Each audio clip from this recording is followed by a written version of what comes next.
इस वीडियो में हम दो टॉपिक डिस्कस करेंगे, एक तो समय का मापन और दूसरा लंबाई का मापन, राइट।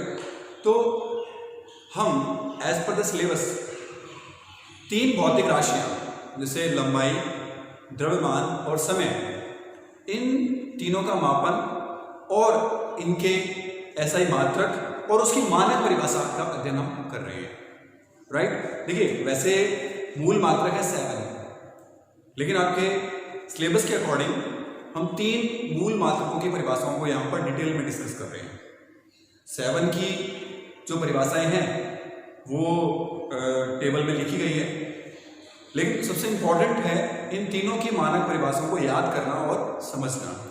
एग्जाम में इनसे संबंधित प्रश्न आपसे पूछे जाएंगे, लेकिन मूल मात्रक कितने हैं वो आपको पता होने चाहिए, राइट।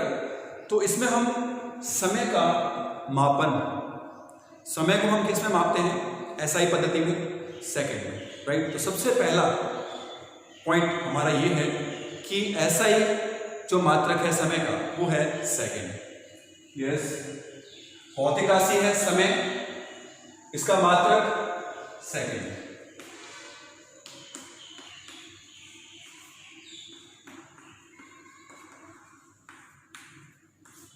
इसको हम स्मॉल एस से भी व्यक्त करते हैं, राइट। अंतरराष्ट्रीय मात्रक पद्धति यानी एसआई में समय भौतिक राशि का जो मात्रक है वो सेकंड है। हमने देखा था तीनों पद्धतियां सीजीएस में, एमकेएस में और एफपीएस में, तीनों में समय का जो मात्रक है वो सेकंड ही लिया जाता है। अगर हम सामान्य दिनचर्या की बात करें तो हम सेकंड में न मापकर हम घंटे में या मिनट्स के रूप में समय का मापन करते हैं। अधिकतर समय कि वहां जाने में कितना समय लगा, लगभग आधा घंटा, 1 घंटा, इस कार्य को करने में लगभग 1 घंटा लगा, 2 घंटे लगे, ये व्यवहारिक मात्रक है। मिनट भी हम व्यवहार में काम में लेते हैं, और ज़्यादा अगर हम स्पेसिफिक चाहें तो मिनट तक भी हम पहुंच जाते हैं, लेकिन अल्टीमेटली इसका जो वैज्ञानिक मात्रक, ऐसा ही जो मात्रक है वो सेकंड है। क्लियर है? अब 1 सेकंड क्या है? इंपॉर्टेंट पॉइंट ये है कि व्हाट इज 1 सेकंड? 1 सेकंड कितना है? अब जैसा कि 1 किलोग्राम के बारे में डिस्कस किया था, वैसे ही हम यहां पर 1 सेकंड की जो क्वांटिटी है, 1 सेकंड जो मान है भौतिक राशि का वो कितना है, किसके तुल्य है 1 सेकंड? 1 सेकंड घड़ी की एक टिक टिक वो 1 सेकंड है, लेकिन 1 सेकंड का जो निर्धारण किया गया है वो किस आधार पर किया गया है? कहां से 1 सेकंड की डेफिनेशन को जनरेट किया गया है? किस समय को हम 1 सेकंड कहते हैं? देखिए, यहां पर जो 1 सेकंड की परिभाषा, 1 सेकंड की जो मानक परिभाषा ली गई है वो ली गई है सीजियम 133 परमाणु के कंपनों से। सीजियम 133 या CS 133।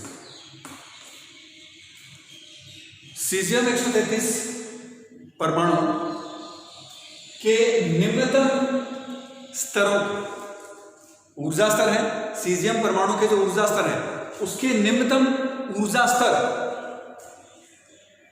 स्तरों में संक्रमण होने से विकिरण उत्सर्जित होते हैं, ये हमें पता है। उच्च ऊर्जा स्तर से जब कोई परमाणु निम्न ऊर्जा स्तर में आता है तो विकिरण का उत्सर्जन करता है, विद्युत चुंबकीय विकिरण का उत्सर्जन करता है। और इस विकिरण की जो सबसे बड़ी प्रॉपर्टी होती है, सबसे बड़ी जो प्रॉपर्टी है इसकी, वो है इसकी आवृत्ति। विद्युत चुंबकीय तरंग की आवृत्ति कितनी है या उसकी तरंग दैर्ध्य कितनी है, ये क्वेश्चन बहुत इंपॉर्टेंट होता है। अब इसके संक्रमण से जो विद्युत चुंबकीय विकिरण उत्सर्जित हो रहे हैं उसकी आवृत्ति, और आवृत्ति क्या है? 1 सेकंड में कंपनों की संख्या, 1 सेकंड में कंपनों की संख्या। जो परिभाषा है वो है। लेकिन यहां पर हम इसको उल्टा समझेंगे। मैं आपको पहले आवृत्ति की परिभाषा को बता रहा हूं। आवृत्ति क्या है? एक सेकंड में कंपनों की संख्या को हम आवृत्ति कहते हैं।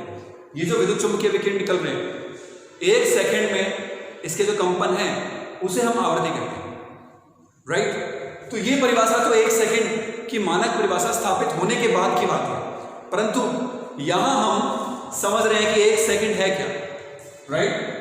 तो देखिए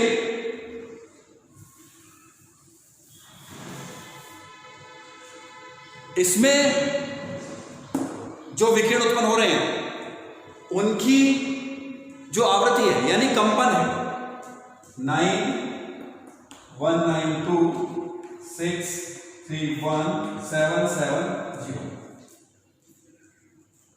देखिए इतने कंपन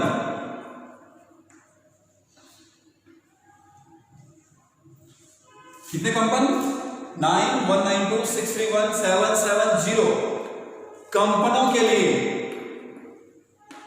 आवश्यक समय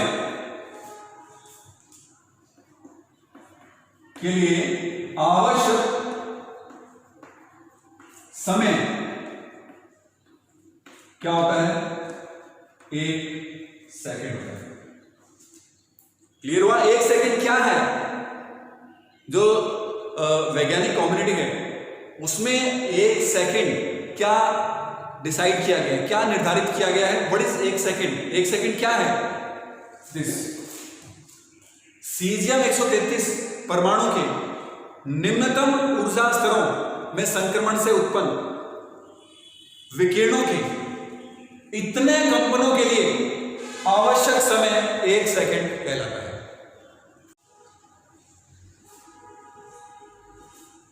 यस, तो ये सीजियम परमाणु की आवृत्ति है। सीजियम परमाणु से उत्पन्न जो विकिरण है उनकी आवृत्ति, क्योंकि एक आवृत्ति एक सेकंड में कंपनों की जो संख्या है वो आवृत्ति होती है, लेकिन यहां हम डिफाइन कर रहे हैं कंपनों की संख्या से। इतने कंपनों के लिए जो आवश्यक समय है, इतने कंपनों के लिए लगने वाला समय एक सेकंड कहलाता है। यह है एक सेकंड की मानक परिभाषा। क्लियर है? तो ये डेफिनेशन आपको पता होनी चाहिए।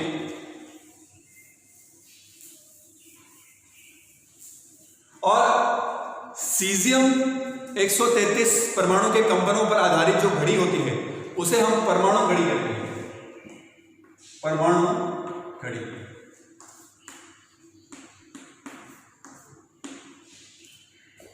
ये इतनी अधिक शुद्धता से मापन करती है कि एक सेकंड में जो त्रुटि की संभावना है वो 10 की पावर -15 सेकंड प्लस माइनस हो सकता है। यानी एक सेकंड के मापन में जो त्रुटि है वो 10 की पावर -15 सेकंड हो सकती है। यानी कि 10 की घात 15 सेकंड में जो त्रुटि हो सकती है वो एक सेकंड हो सकती है। एक सेकंड में 10 की पावर -15 सेकंड त्रुटि हो सकती है, तो इसलिए 10 की घात 15 सेकंड में एक सेकंड। तो देखिए आप कितना शुद्ध मापन है ये। और अगर हम एक वर्ष की बात करें, इस घड़ी के द्वारा मापे गए समय में, इस घड़ी के द्वारा मापित समय में अगर एक वर्ष की तुलना करें एक वर्ष में, तो वो 3 नैनो सेकेंड के तुल्य त्रुटि हो सकती है। 3 नैनो सेकेंड 10 की पावर -9, राइट। तो देखिए कितने कम त्रुटि है। ये एग्जैक्ट समय बताने वाली घड़ी है और ये त्रुटि इतनी कम है कि इसे हम कह सकते हैं जो मापन है वो शुद्ध है, करेक्ट। और भारत में जो समय के मापन से संबंधित जिम्मेदारी है वो NPL की है। NPL नेशनल फिजिकल लेबोरेटरी, राष्ट्रीय भौतिकी प्रयोगशाला, वहां पर ये एटॉमिक घड़ी या परमाणु घड़ी लगी हुई है।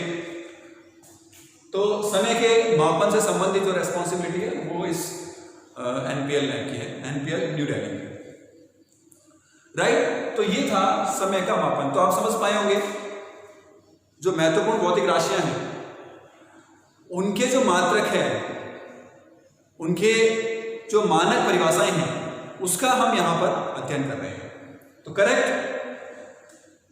अब हम बात करते हैं लंबाई के मापन की।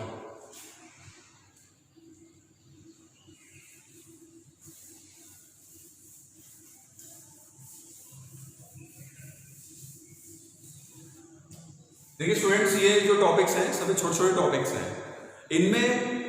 इनको पढ़ते समय आप रटने की कोशिश बिल्कुल नहीं करें, क्योंकि आपका सिलेबस अभी बिल्कुल चेंज हो चुका है और चेंज करने का जो आधार रखा गया है वो यही है कि विद्यार्थियों में वैज्ञानिक गुणों का विकास हो, उनकी जो इन्वेस्टिगेशन करने की जो क्षमता है उसमें वृद्धि हो और एक्चुअल में आप चीज़ों को समझें, गहराई से उनका मीनिंग समझें, अर्थ जानें। अभी आपके पास काफ़ी समय है, तो जितना भी आप पढ़ें अपने सिलेबस में वो आपकी समझ में आना चाहिए। आप भूल जाइए क्योंकि अभी इस समय कब एग्जाम होंगे कब नहीं होंगी, बट इस टाइम इंपॉर्टेंट है नॉलेज। इस समय आपको कंप्लीटली नॉलेज के लिए पढ़ना है। सो यही मैं आपको सजेस्ट करना चाहूँगा, बार बार आप चीज़ों को गहराई से समझें। अब हम बात कर रहे हैं लंबाई का मापन, मेजरमेंट ऑफ लेंथ। लंबाई एक मूलभूत भौतिक राशि है। इसका जो मात्रक है वो ऐसा ही मात्रक क्या होता है, मीटर।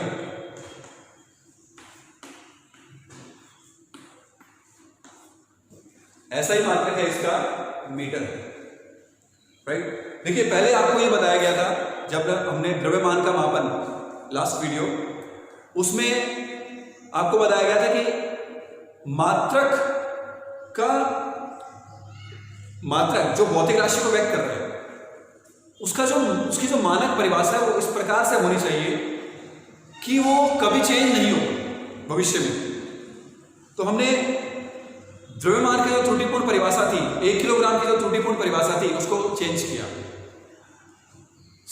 और समय के मापन में भी सीजियम परमाणु के जो कंपन है और उसकी जो आवृत्ति है वो भी एक निश्चित समय है, क्योंकि उसका जो ऊर्जा अंतराल है, जो निम्नतम ऊर्जा स्तर है, ये ऊर्जा अंतराल निश्चित है, तो उसकी आवृत्ति तरंगदैर्घ्य अपरिवर्तित रहेगी हमेशा के लिए।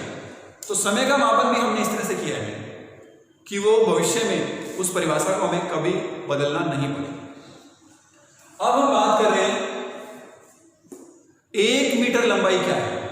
1 मीटर लंबाई वो इस प्रकार से मापित होनी चाहिए कि वो कभी चेंज नहीं हो, हमें चेंज करने की आवश्यकता नहीं है। तो 1 मीटर लंबाई का जो मापन किया गया है वो प्रकाश के वेग से संबंध किया गया है।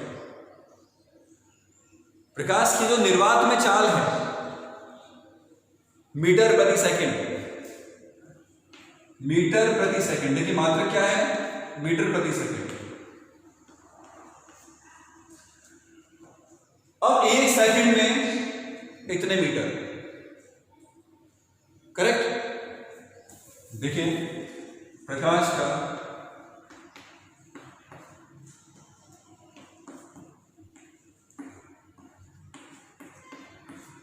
की निर्वात में चाल वो लगभग होती है 10⁸ मीटर प्रति सेकंड। इसको हम राउंड फिगर में 3 × 10⁸ मीटर प्रति सेकंड लेते हैं, यानी 1 सेकंड में 2.99 × 10⁸ मीटर ये दूरी तय करती है। 1 सेकंड के अंदर इतनी दूरी तय करती है। तो 1 मीटर में कितना समय लगेगा? 1 सेकंड में, जैसे अगर हम इसको समझे 2.99 × 10⁸ मीटर चलने में समय लगता है इसको 1 सेकंड। तो 1 मीटर 1 मीटर के लिए आप लिखेंगे इसको 2.99 इंटू 10 की पावर 8।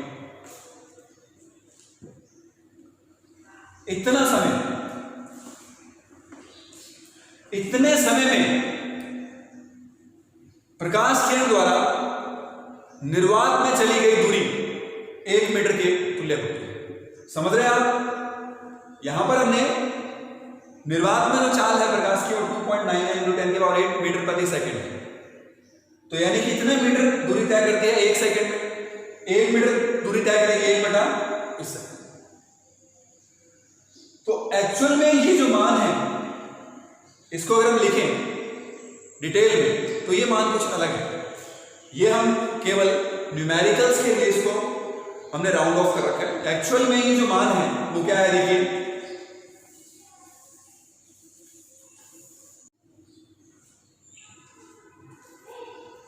तो एक्चुअल में जो ये मान है वो है 1/29492 और 458 792,458 इतनी सेकंड में देखिए 1/299,792,458 सेकंड में निर्वात में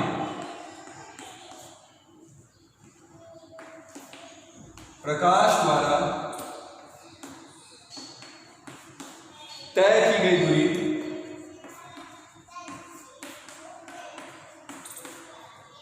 गई दूरी वो होती है 1 मीटर के तुल्य। यस, तो 1 मीटर क्या है? 1 सेकंड के इतने भाग में प्रकाश किरण द्वारा निर्वात में जो तय की गई दूरी है वो 1 सेकंड के तुल्य 1 मीटर के तुल्य है। सॉरी, तो 1 मीटर और सेकंड की मानक परिभाषा हम व्यवस्थित कर चुके हैं। तो ये मानक परिभाषा ये समय और प्रकाश के वेग पर आधारित है।